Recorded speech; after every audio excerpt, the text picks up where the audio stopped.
Subscribe करें हमारे channel Chishtiya mechanic को और पास वाले बेल आइकन को दबाएं ताकि हमारी वीडियोस आपके पास सबसे पहले। मेरे आका अलैहिस्सलातु व तस्लीम फरमाते हैं, उम्मुल मोमिनीन हज़रत आयशा सिद्दीक़ा इसकी रावी है।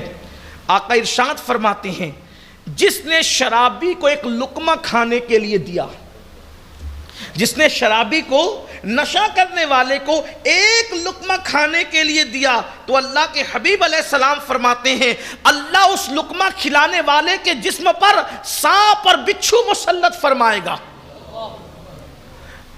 क़यामत के दिन उसके जिस्म पर सांप और बिच्छू अल्लाह मुसल्लत फरमाएगा और अल्लाह उसकी कोई हाजत पूरी नहीं फरमाएगा। यानी अगर नशा करने वाला भीख मांग रहा है, मत दो उसको। खाना मांग रहा है, उसको मत दो खाना, उसका बाइकाट करो।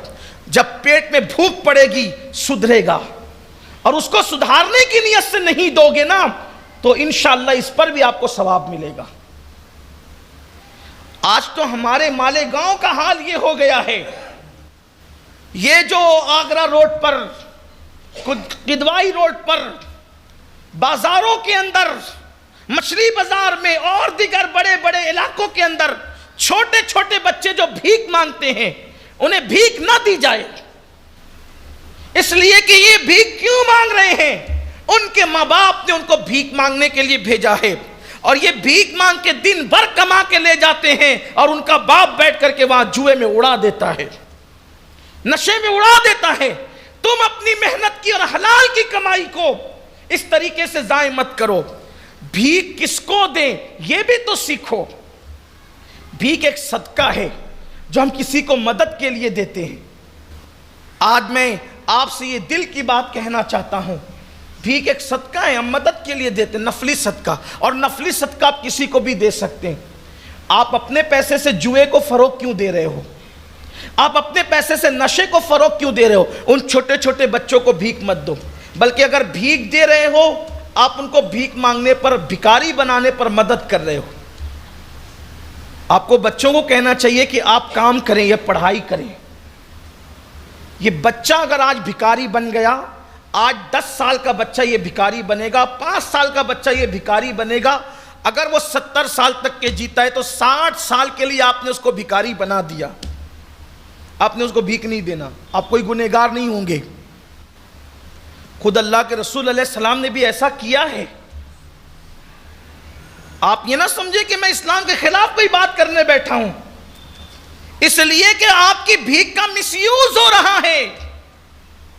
अल्लाह के रसूल ने भी किसी मांगने वाले को रोका, इसलिए कि हुजूर की ये ख्वाहिश थी, हुजूर की ये चाहत थी कि मेरा कोई उम्मती मांगने वाला ना हो, मेरा हर उम्मती देने वाला हो।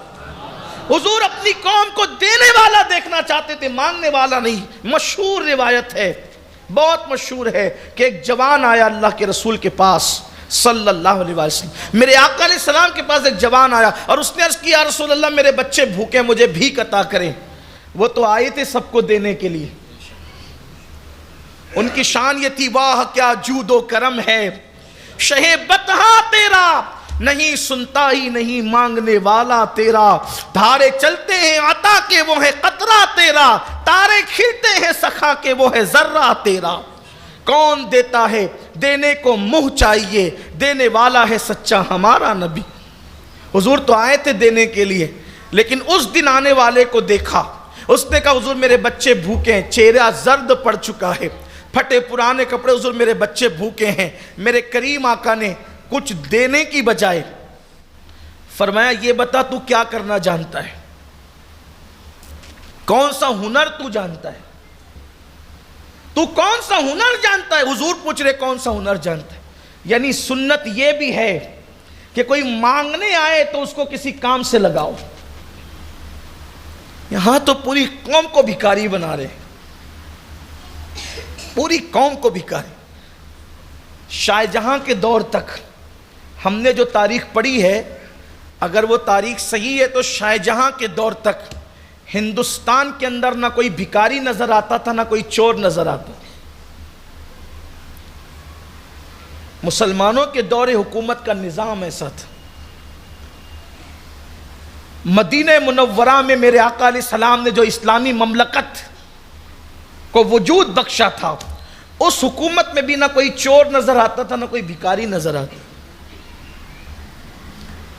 भीख इस्लाम में अच्छी नहीं समझी गई, बल्कि भीख मांगने की इजाजत ही नहीं है।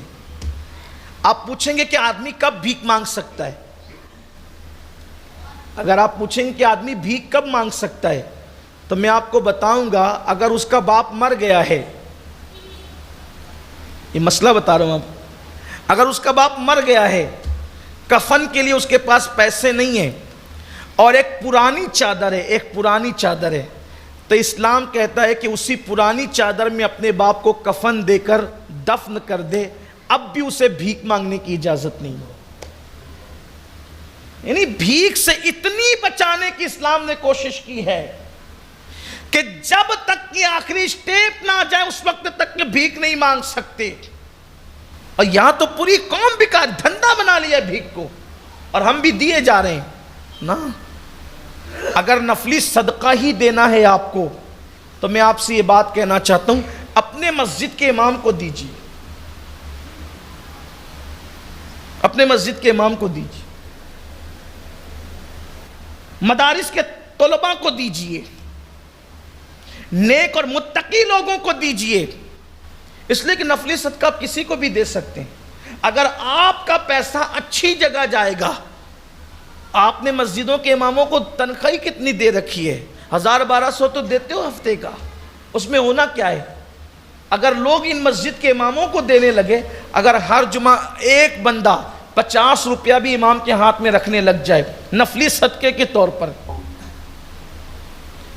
कि मैंने अल्लाह के लिए अपने इमाम को देना है, अगर 500 लोग उस मस्जिद में नमाज के लिए आए, तो मैं समझता हूं कि मोहल्ले में सबसे ज्यादा इमाम का हो जाएगा, किसी पे बार भी नहीं पड़ेगा।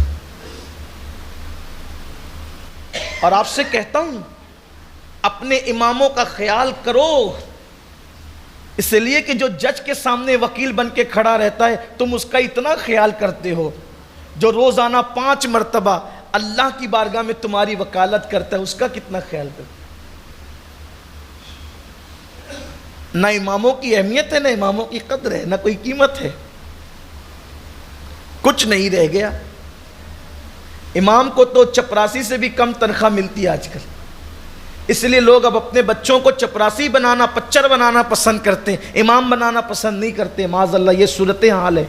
खिदमत कौन करता है?